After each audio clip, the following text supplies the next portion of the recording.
Interchange has always been a problematic map to play on for many years now, at least in my own personal experiences. What boils down to a larger factory with an outside section only having one primary point of interest is going to create some problems. Awful spawns, poor distribution of loot, and limited extracts plague this map. My hope is soon BSG decide that Interchange is the next map to get some updates. Whether that's on the level of a factory-style expansion or something closer to what Shoreline got this way, the Mall is a challenging map for reasons that go beyond the difficulty of learning the layout. However, over time, I personally have begun to figure out ways to make playing this map far less annoying than it normally might be.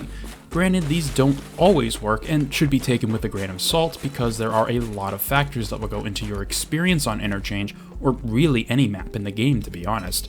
But the single largest adjustment that I have made is playing Interchange at night. And when I say nighttime, I mean in-game night. So usually after 200 or 8 PM, the experience feels like a night and day difference, no pun intended, in how frequently you will come across PMCs, scavs, and anything trying to stop you from getting your tasks done, whatever they might be. So let's go over Interchange, how playing it at night makes a difference, and why you should also consider making this change yourself. And if you're new here, be sure to subscribe for more Tarkov related conversations such as this one.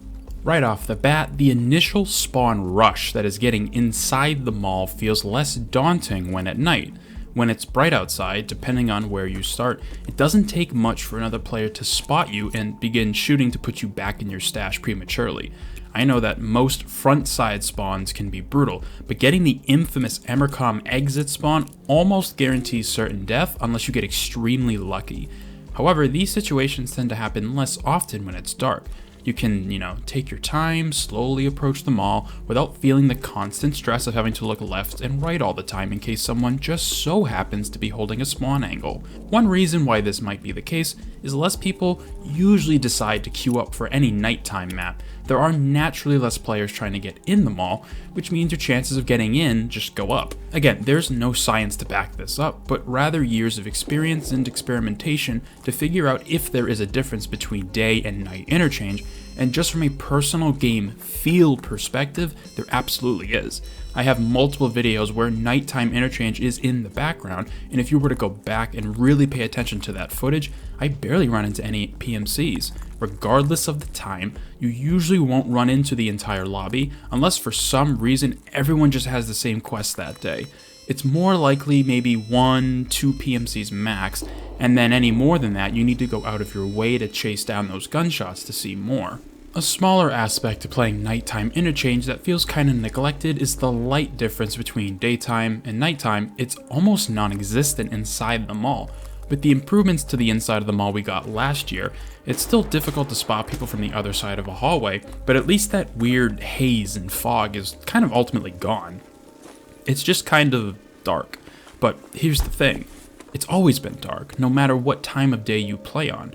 Sure, places where there's a skylight might have some sun peeking in from them for a time, but it doesn't change the overall visibility across the entire mall. Just certain spots like the main middle hallway or any of the 3 big stores at the edges of the first floor. So going daytime interchange because you can't see isn't a thing and hasn't been a thing for a long time. Again, it's a rather small reason, but if the visibility is the same regardless of the time, why not try to go when there might be less activity on the map, Scavs are usually plentiful on this map too, which is nice because the first quest you get from Ragman is killing 25 of them. And if there are less players at night, that means the scavs are just right for the picking. You usually won't have much competition for them, which makes the first quest and any subsequent ones that require scav kills and interchange less of a pain if you might be the only one looking for them. On top of AI, playing the map from the second floor of the mall can also alleviate some of the stress the map brings. There are less reasons to be on the second floor of the mall. In reality, there is one part of a quest to find a book on the second floor, and then there's Tech Light in the corner above Ollie.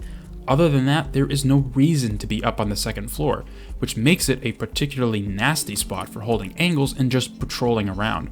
Yeah, there are huge windows in the front for shooting people, but the odds of seeing people consistently out there for any reason other than running to the railway extract is kind of slim. And if you just play at night, good luck seeing them. So the light can remove that little stipulation, Now, unfortunately, it isn't all positives when it comes to playing Interchange at night. There is one major sticking point that can become very problematic very quickly, and it's called chumming. This quest requires you to go to multiple maps and place gold chains on them as some sort of sabotage according to the flavor text, but what it also has you do is killing 5 PMCs on Interchange during nighttime hours between 10 PM and 10 AM. What this means is that eventually, at some point in the wipe cycle, people will have a reason to go Interchange and specifically go at night, which, if you yourself are not on that quest, means any noise you make, people will just start making a beeline directly towards you. What's worse is that this is an inevitability. There is no getting around this quest whether you plan on doing it or not. Other people will, which is going to throw your entire game plan off. Granted, you don't really need to go onto Interchange that much in the grand scheme of things. The Interchange arc in Tarkov, as we've talked about before, is definitely the shortest of all the maps, especially considering how many quests have been altered, taking you to different maps. I'm looking at you, Lighthouse Punisher Part 4. Interchange definitely has some annoying quests like Database Part 1 and Hot Delivery, but because this map is relatively simple and small, PMCs become your biggest pain in the ass regarding getting quests done. The extractions still suck, but at least you have the Veil of Darkness and Night to help you get where you need to go. Even Emercom isn't that bad unless you have a particularly naughty PMC or scav who is hellbent on making sure you don't walk through that extraction safely. This is more of a personal note, but I have not only had better luck and success on Night Interchange, but I just kind of enjoy the map more. For years, Interchange was my most hated map in the game, because it always felt like that mad dash to get off spawn was the most egregious of all the maps. I've had some of my shortest raids ever on Interchange because someone looks to their left or right, spots me, desperately trying to get into the mall so I can actually just begin to play the map proper, and then I die. But at night, those kinds of situations occur far less often. I kind of just get myself to the second floor and walk around, kill some scavs, getting a little looting done. It's kind of a win-win.